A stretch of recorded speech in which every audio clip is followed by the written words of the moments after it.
There lingers a curious myth in our modern world, one whispered often and repeated as if it were sacred truth.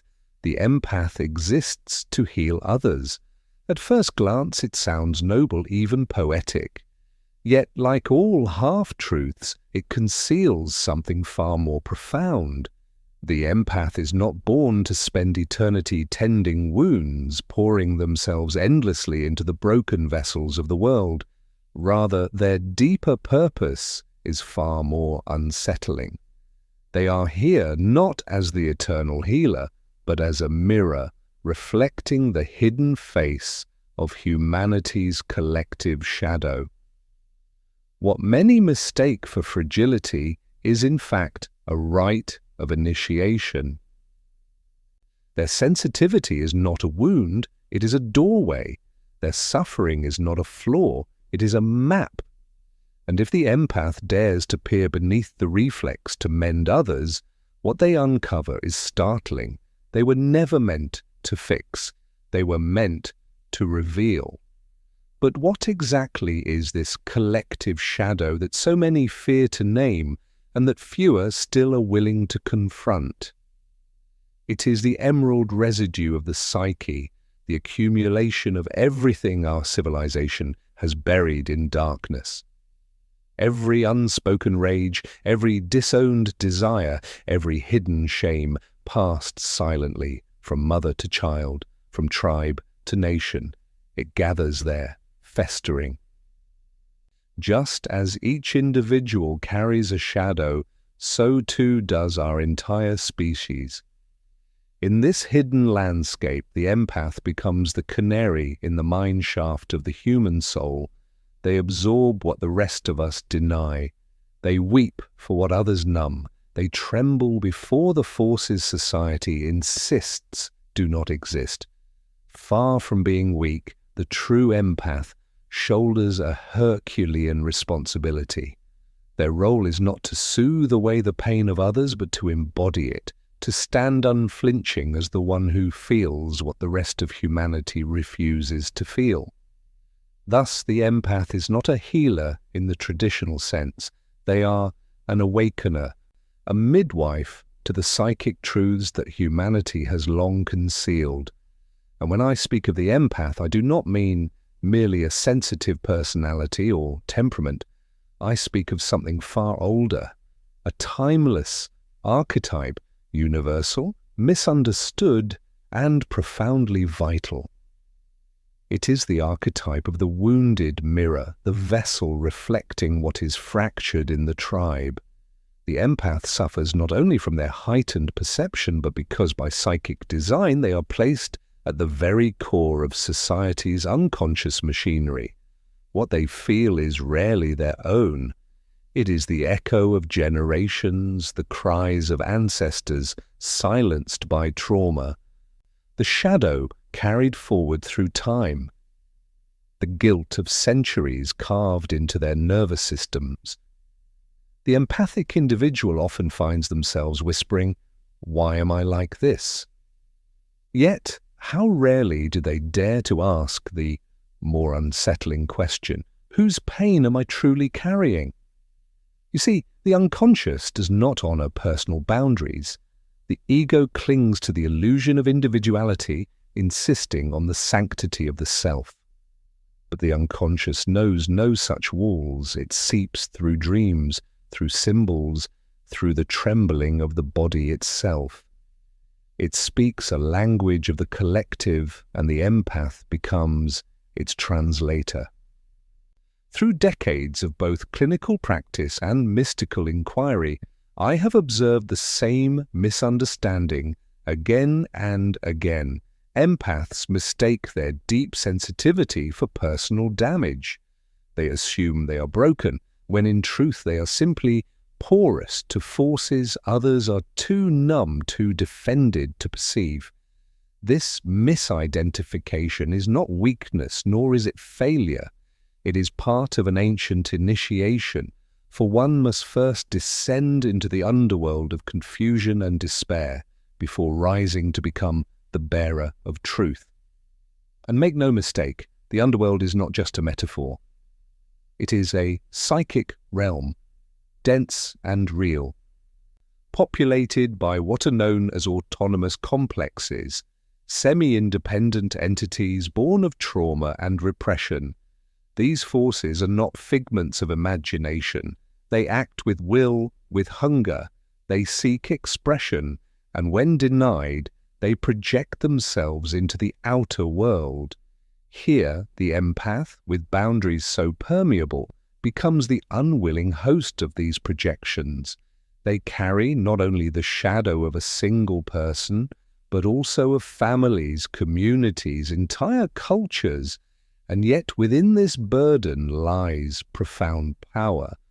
For if the empath can endure, if they can stay with the discomfort long enough to see what it reveals, they become alchemists of shadow. They are the ones who refuse to flee from darkness, and in that refusal, they transmute it. This work is not healing in any conventional sense. It is revelation. And revelation is never neat, never comfortable. It shatters illusions, destabilizes fragile identities, and threatens the fantasies that the ego clings to for safety. Within the collective shadow lie horrors, racism, war, betrayal, genocide, abuse. But within it also sleeps brilliance, untamed joy, erotic vitality, and sacred knowledge buried for centuries. When the empath awakens, they do not weep only for suffering. They weep also for the forgotten genius of the human soul. Their ache is not born only of cruelty, but of the loss of the ecstatic, the holy, the instinctual. To awaken the shadow of the collective is to expose what culture refuses to see. In this sense, the empath becomes a psychic reflector, not by choice, but by design.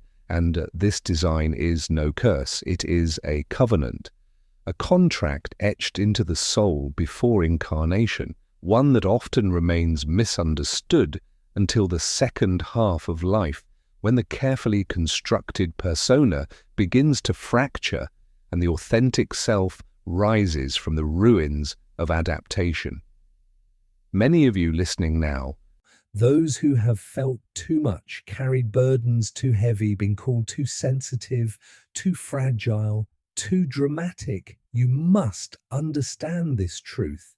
You are not here to repair the brokenness of others. You are here to expose the untruth that healing means fixing.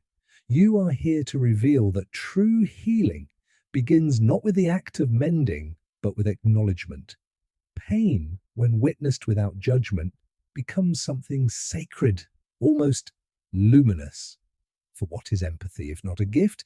Yet empathy without boundaries is nothing less than martyrdom. But empathy fused with shadow work, that is revolution. To embody this, you must be willing to enter the darkness, not as a victim lost within it, but as a guide who knows its terrain. You must learn the delicate difference between compassion and fusion. Before awakening, the empath fuses with the emotions of others, mistaking absorption for understanding. They carry the grief of strangers as though it were their own, believing that to feel deeply is to dissolve the self. But once awakened, the pattern shifts. They witness without merging. They stand at the trembling edge of the abyss and declare with quiet power, "I see you, I do not abandon you, but I am not you." This is the birth of sovereignty in the empath. It is the turning point where they cease being sponges and become oracles.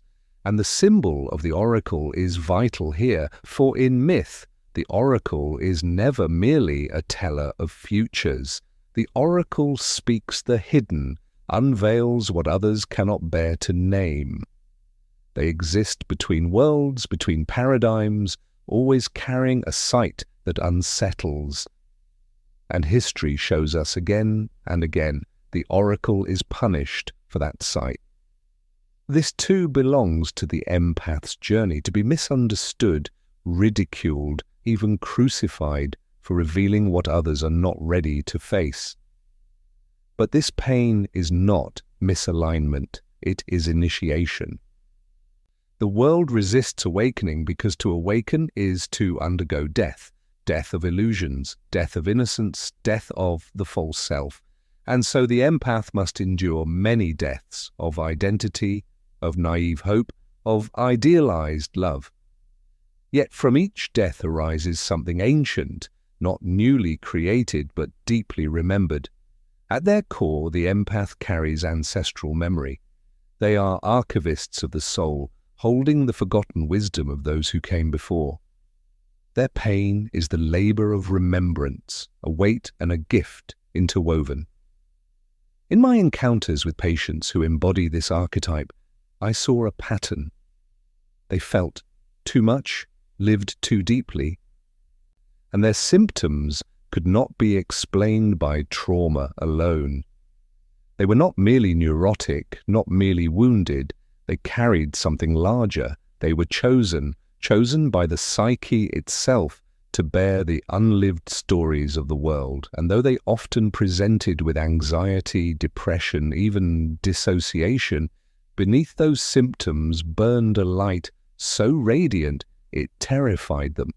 For the empath is not truly afraid of others. They are afraid of their own power, a power that when unrecognized collapses into codependency, but when integrated transforms into presence, true presence, the kind of presence that alters the atmosphere of a room, that unearths what has been buried, that awakens long-forgotten desires in those nearby. This is the unmistakable signature of the awakened empath. They no longer rush to fix. They no longer grasp to rescue. They simply see. And in their seeing, others are reminded of what they truly are. This is the medicine of the empath, not healing by action, but healing by being. And this is why they were never meant to be helpers in the traditional sense. The gift is not service, it is revelation. The empath's presence itself becomes the catalyst, unsettling what others would rather keep hidden. They are here not to soothe, but to disturb the sleep of the world. For to awaken the collective shadow is to disrupt the ego's cherished illusion of goodness, purity, and control. And make no mistake, no one thanks you for that. Yet, the soul does. The soul whispers its gratitude when you give voice to the truth no one dares speak, when you shed the tears that belong to an entire nation, to feel the ache of centuries and choose not to numb it, but to name it. That is not self-indulgence, it is sacred work. The ego may accuse you of being too much, the culture may condemn you as too weak, but the psyche knows the deeper truth. You are the key. The key to what exactly? To integration, to the reunification of all that has been split apart. For the empath is the keeper of the hidden gold contained within the rejected parts. They stand as a bridge between the known and the unknown, the civilized and the primal, the conscious and the unconscious. Is it any wonder then that the empath so often feels caught between worlds? They live in liminality, in thresholds and dreamscapes. They hear what is left unsaid. They feel what others refuse to show. They even remember what has not yet occurred. Do not pathologize this. Do not reduce such perception to disorder. This is mysticism. This is initiation. This is archetypal embodiment. To dwell at the threshold between worlds has never been comfortable. The empath's nervous system was not built for ease or protection. It was designed for permeability. And this is not a flaw of biology, but a necessity of archetypal design. Their body becomes a vessel, porous enough to allow the collective to seep through, yet strong enough to resist shattering under the immense psychic weight it carries. Many empaths crumble, not because they are fragile, but because they have not yet remembered the crucial truth. What moves through them is not theirs alone. It is the ache of the world itself passing through them, seeking recognition, seeking form. Do you remember your dreams? I ask, not as a diagnostician, but as a mystic, for the dreams of empaths are never merely personal. They are mythic, bearing the weight of symbols too vast for one individual psyche to generate. A burning city rising in flames, a mother weeping blood, children locked behind invisible doors that no hand can open. These visions are not simply the residue of isolated trauma. They are messages from the collective unconscious pleading for attention. It is not unusual for the empath to dream the dream of a nation, to carry in sleep what an entire people cannot bear in waking life. This is the burden of the oracle. And when this immense capacity is left unrecognized, the empath falls into chronic overwhelm, not because the world is too much, but because they are interpreting what they hold through a personal lens, when in truth what is needed is symbolic awareness. Symbolism is the native tongue of the unconscious. It does not speak in plain facts, nor in logical arguments. Instead, it communicates through images, through synchronicities that defy reason, through distortions that unsettle the mind, through paradoxes that seem to break the rules of reality itself. And the empath, before their awakening, so often mistakes these strange messages for madness. But what is madness, if not mystery misunderstood? When the empath begins to see symbolically, to recognize that their emotions, their visions, and even their bodily sensations are not random disturbances but archetypal data, they cease to be victims of experience. They become instead students of the soul, interpreters of a far older language. Let me offer an example. A patient once came to me tormented by a guilt that had no name and no cause. There was nothing in her life that justified such a crushing burden. Her childhood was free of great trauma, her relationships intact. And yet, each morning she woke with sorrow pressing against her chest like a stone. In her dreams, she fled through the ruins of ancient cities, clutching children she had never known. In waking life, she feared conflict, avoided expressing anger, and wept without provocation. This was not pathology, this was prophecy. Through the practice of active imagination, we work to engage with the dream symbols, not as metaphors, but as living realities. Slowly she came to recognize that the children in her arms were not her own, but the ungrieved dead of her ancestral line. Her family, as it turned out, had endured war after war, endless displacements and forced migrations. She was the first to be born into peace. And paradoxically, that peace had made the pain even sharper, even more vivid. Her soul had been elected to carry what had never been mourned.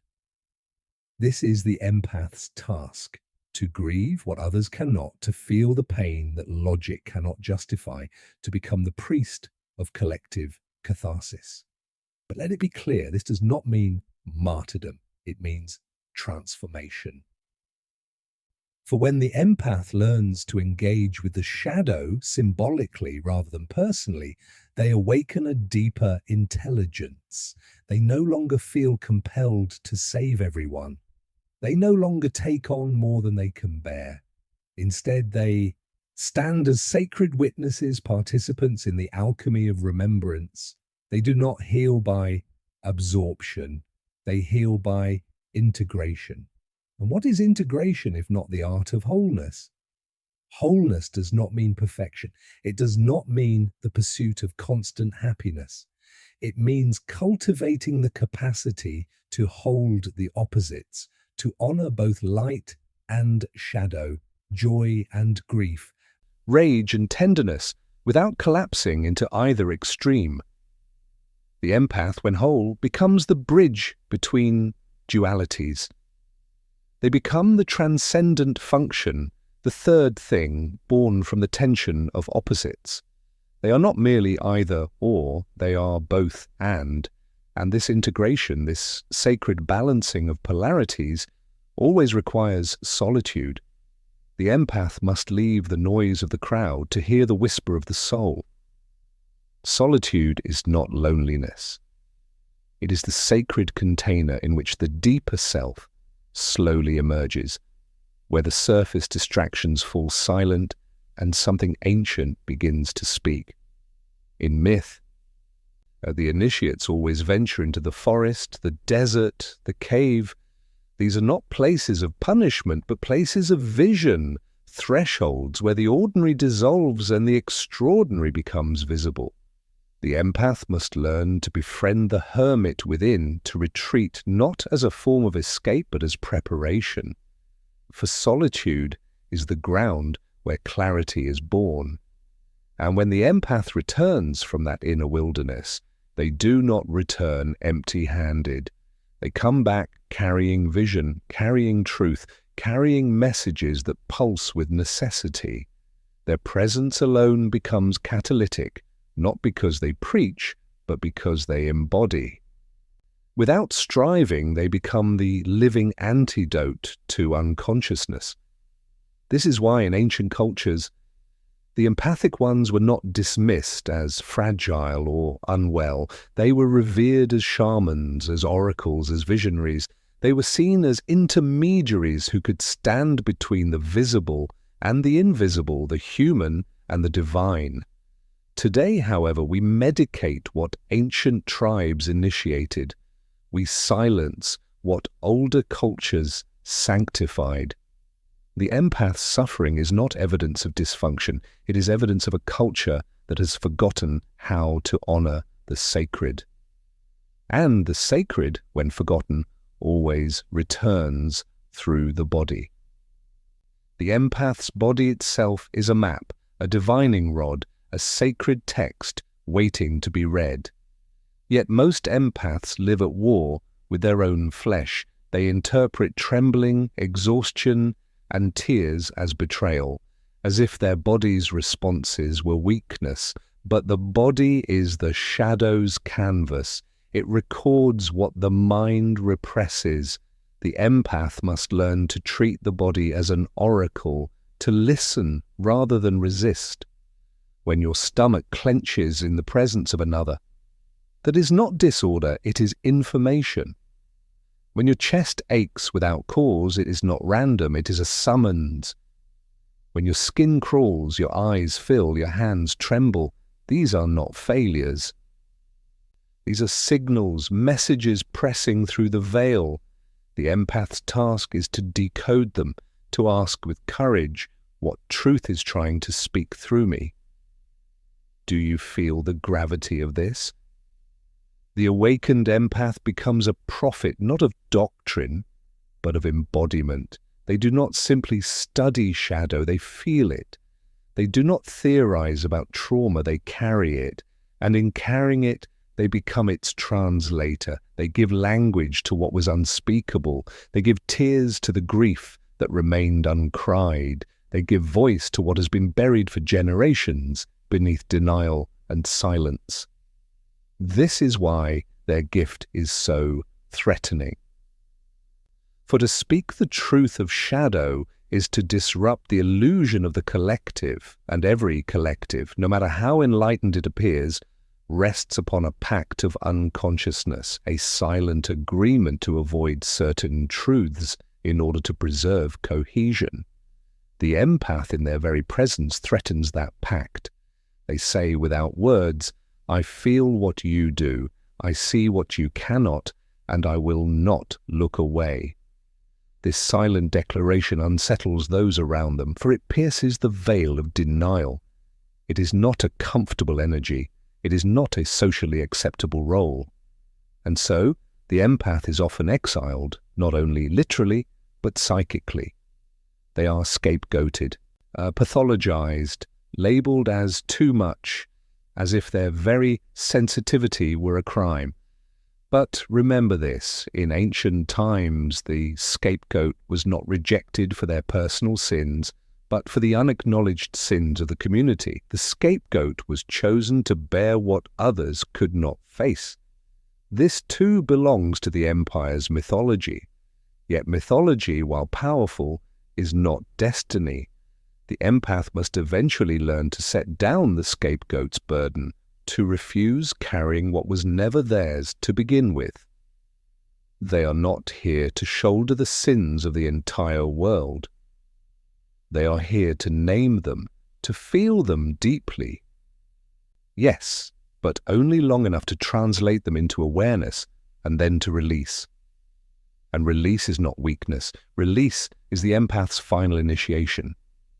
It is the moment of radical clarity when they realize, this is not mine, it never was, but I am the one who can see it, feel it, name it, and let it go.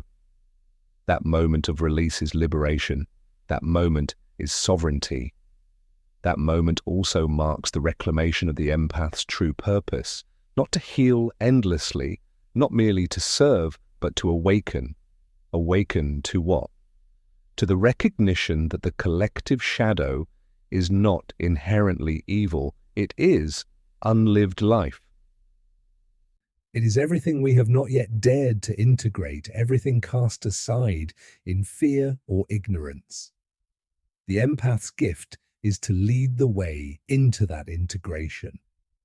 And they do so not through force, not through argument, but through embodiment, by standing in the fullness of their sensitivity without apology, without shame, by modeling what it means to feel deeply and still live freely, by daring to say, yes, I feel, yes, I tremble, yes, I carry what is not mine, but only for a time.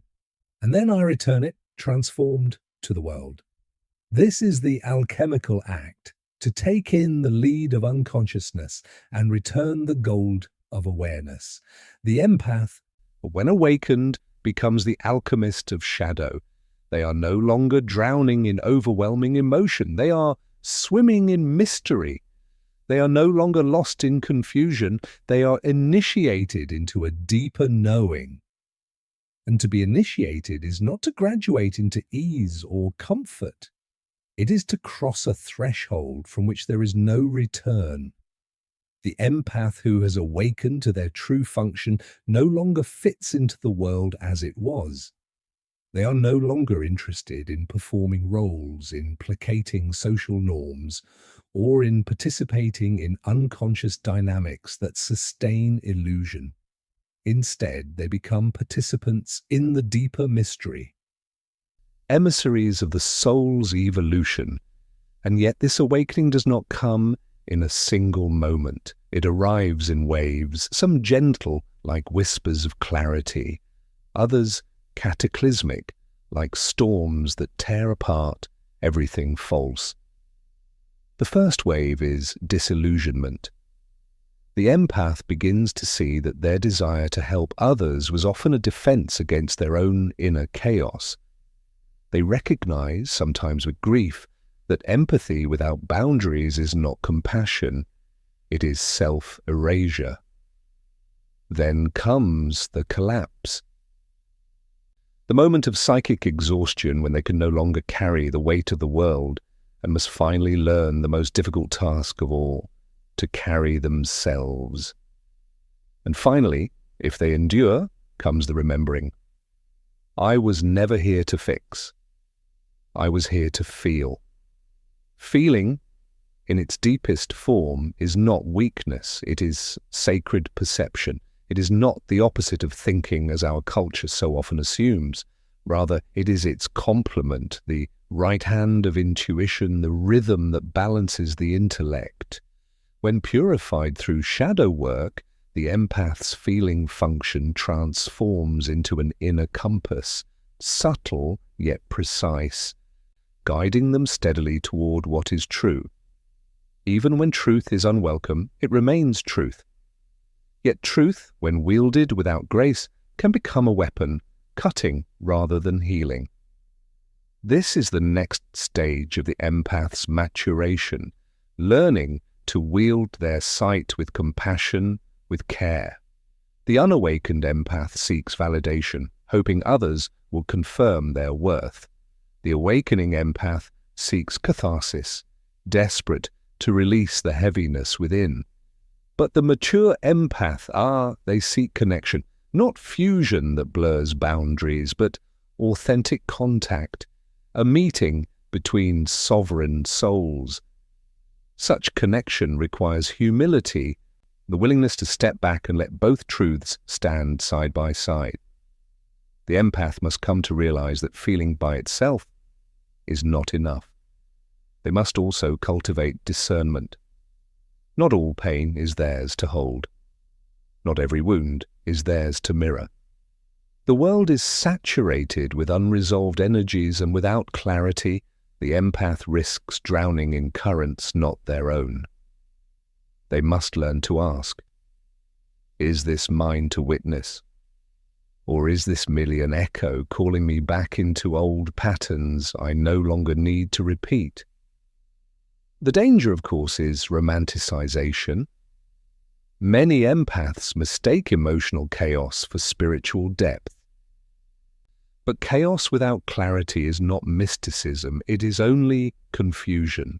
The empath's goal is not to dissolve endlessly in feeling, but to refine it, to shape it into something sacred. They must cease to be a sponge that absorbs indiscriminately and instead become a chalice. Yes, the chalice, that ancient vessel of mystery spoken of in the Grail legends. The chalice is that which receives the blood of the wounded king. It is not a symbol of bleeding or despair, but of sanctification. The empath must learn to become the chalice, not the wound, to hold suffering without becoming it, to honor pain without being consumed by it. This is no small feat, and it demands a descent into the underworld of the self. For the empath must face not only the collective shadow, but also their own. They must confront the parts of themselves that secretly enjoy being needed, that cling to identity through rescuing others, that fear their own emptiness and hide behind service as a distraction. It is only by meeting these truths within themselves that they can begin to love without condition. Only then can the empath say with full integrity, I see your pain, I honor it, but I do not need to fix it in order to feel whole. This is true compassion, not codependency disguised as care, but presence without agenda. And when the empath lives from this place, something extraordinary happens. They begin to emit a field. Not a shield that deflects, not a wall that divides, but a radiant field of coherence. Others feel it, even if they cannot explain it. They soften in the presence of the awakened empath, not because they are being saved, but because they are finally being seen. To see without judgment is the rarest form of love. It is the kind of love the empath is uniquely capable of offering, but only once they have turned inward, once they have dared to see themselves in their entirety. They must embrace not only their light, but their shadow, their own rage, their own hunger, their own divinity. Only then, when nothing within is denied, can they gaze upon the world with true eyes, and this kind of seeing is far from passive. It is not neutral, not indifferent, it is catalytic, a spark that sets transformation in motion. The empath becomes an agent of psychic evolution, not by preaching, not by performing, but by embodying. Their very presence becomes a mirror, a magnet, and a map. A mirror because they reflect back to others what has remained unspoken, what cannot yet be named. A magnet because they draw toward themselves the hidden truths we try so hard to bury. And a map because through their own path they model the journey from unconscious fusion to sovereign presence. This is why I repeat, the empath is not born merely to heal. Healing, when it occurs, is a side effect of their deeper work. The true purpose is awakening. They are here to awaken the collective shadow, not to punish it, not to destroy it, but to reveal the gold that lies within. For hidden inside the shadow is the future, and within the darkness sleeps the dream. The empath, then, is the custodian of that dream. But the dream is not fantasy. It is a compass for the soul. The dreams of the empath are not idle wanderings of the mind. They are transmissions, encoded messages from the unconscious. And when the empath begins to honor these dreams, to record them, to study them, to enter them through active imagination and symbolic inquiry, they unlock the keys to their own mythos. Each empath carries within them a myth, an inner story that transcends personal biography. When they live unconsciously, this myth haunts them like a ghost, shaping their choices in silence. But when they awaken, they cease to be haunted. They become the author. Their life itself becomes a living text. A scripture not written in ink but in presence, a presence that unsettles, that liberates, that whispers and declares at once, I am here, fully here, and in my being I invite you to awaken. Such work is never comfortable, but it is always sacred, and sacred things do not beg for approval, they demand integrity. The empath must learn to stop asking, am I too much? And begin asking instead, am I aligned? They must stop striving to be understood and instead begin living as a symbol. For symbols do not explain themselves. They evoke, they initiate, they stir something ancient in the soul. The awakened empath becomes a living symbol of wholeness, not of perfection, but of the capacity to integrate opposites. They are not merely light workers, they are twilight dwellers, those rare ones who carry both dusk and dawn within their bones. And it is in this twilight, this liminal in-between, that transformation is born. Twilight is not the failure of the light, it is its preparation, its threshold.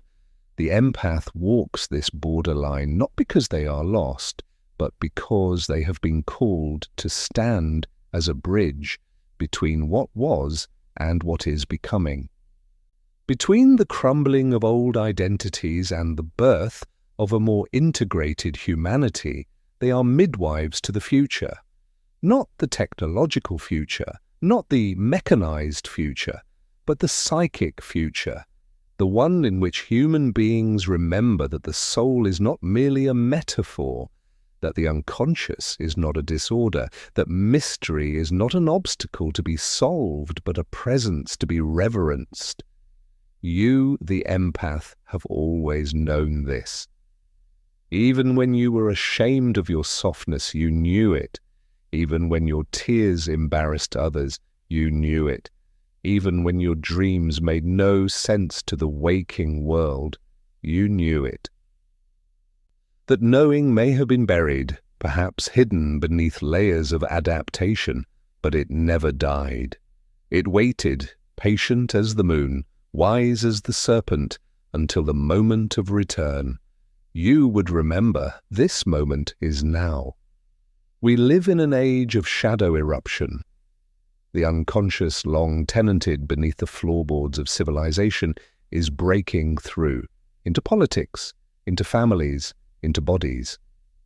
And while many run in fear, empaths feel the quake differently, as confirmation. Confirmation not of doom, but of birth, of labor, of emergence. Labor is painful, birth is noisy, but what is emerging is nothing less than a shift in psychic structure. We are moving slowly and unevenly from a culture of repression toward a culture of reflection. In this slow turn, the empath serves as both guide and ground. They are not leaders in the conventional sense. There is no podium, no command. They transmit. They embody a new frequency. They teach without lectures, simply by refusing to numb. To feel in an unfeeling world, what is that but an act of rebellion? And is rebellion not also creation? Yes, creation of new myths, new archetypes, new ways of belonging. When the empath embraces their role as shadow awakener, they become a myth maker. They stop living only according to the broken stories handed down by a wounded world and begin to compose new narratives through relationship, through art, through breath. They invent symbols for what the culture has not yet named.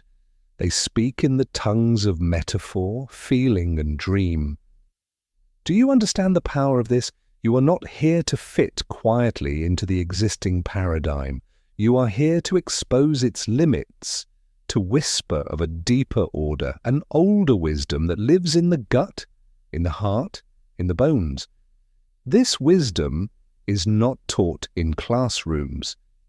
It is remembered in solitude and in ritual. It returns when the empath stops asking for permission, when they stop apologizing for their perception, when they refuse to shrink to avoid discomfort. Be prepared. You will make others uncomfortable. That is part of your design. Your energy illuminates what others have worked hard to forget. But you are not here to make people comfortable. You are here to make them conscious. Conscious of the grief they swallowed as children. Conscious of the dreams they abandoned along the way. Conscious of the rage they turned inward. And conscious of the shadows they cast onto enemies, strangers, and even lovers.